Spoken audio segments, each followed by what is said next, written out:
last few hundred years in European music, people moved very slowly but very surely towards complexities and cleverness.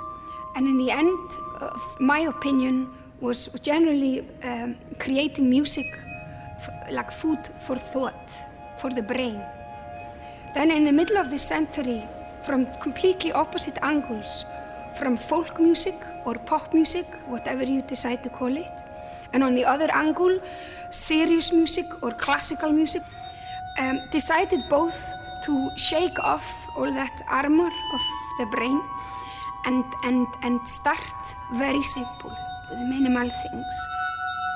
I'm honored to introduce to you Arvo Pärt from Estonia, Mika Vaino from Finland, and then Alistair from Scotland will play Glasses for you.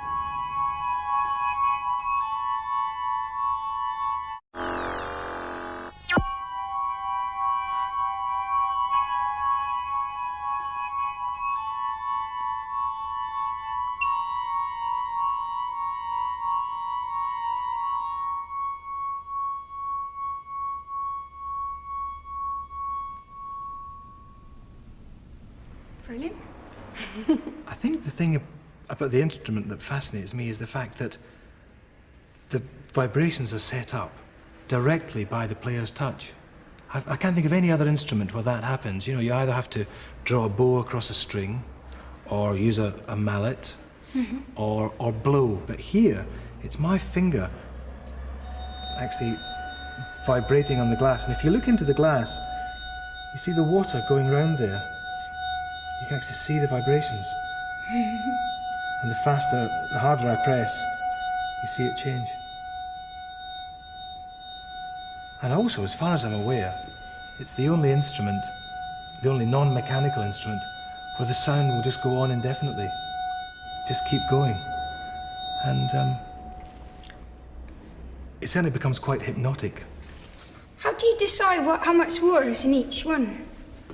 Well, the amount of liquid affects the note. So I use my state-of-the-art digital tuner here. Okay, techno. You know, oh well, I have to be really, you know. And to get the level of the liquid correct, I use my chicken baster. Okay. Play us a bit of Mozart then, go on. Do you need a bit of Mozart? Wow, it's absolutely gorgeous.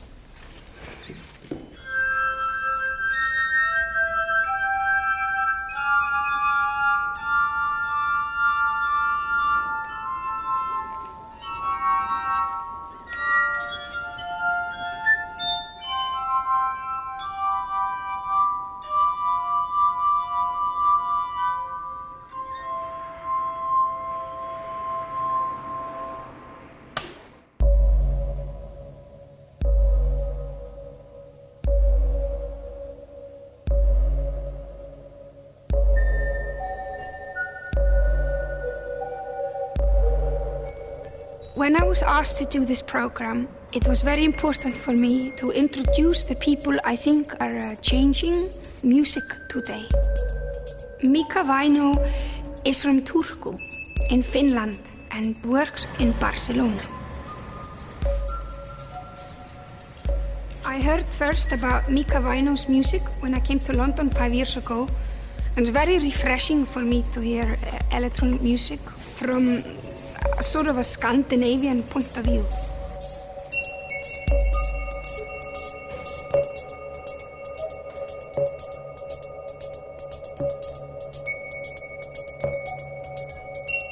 Does it annoy you that people today find electronic noises like ugly? I find them very pretty. Yeah. It's a pity that many people just cannot in a way relate with them.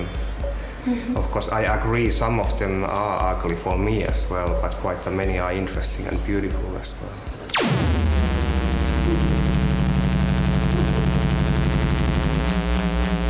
That's called cigar box. It's done by my friend who has built these other custom-made things as well.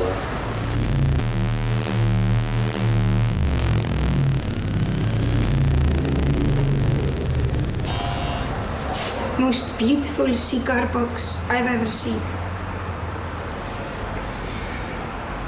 it's very brave these days to look like complex things straight in the eye and just say like, calm down, you know. You can do all these things with like only one note, you know. That sometimes inside a note there is a whole microcosmos, especially with the textures. That's what I'm looking for, and myself kind of, if the things are too plentiful or complicated, they make me feel uncomfortable. Mainly I like things which are really simple. If you have a lot of many things going on at the same time, then you cannot concentrate on any particular sound or tone. But if you have just one or two of them going, then you can hear the microstructure of it and all the small things that are happening over there. A nice one.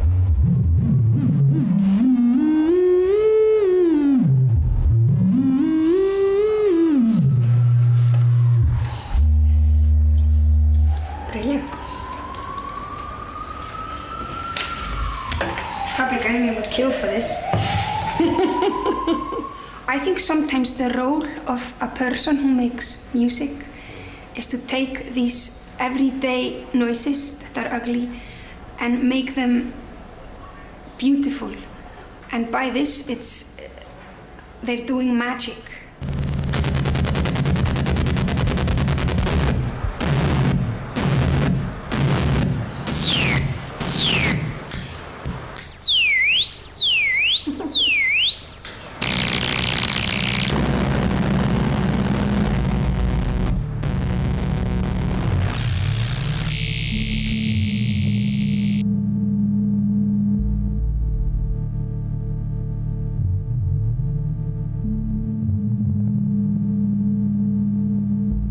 What seems to me that has happened very much this century, especially the later half, is that people have moved away from plots, structures, and moved to its complete opposite, which is textures.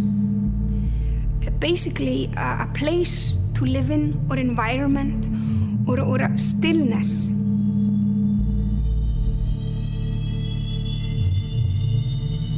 It seems to be in this speedy times, the most bravest thing you can do is to be still.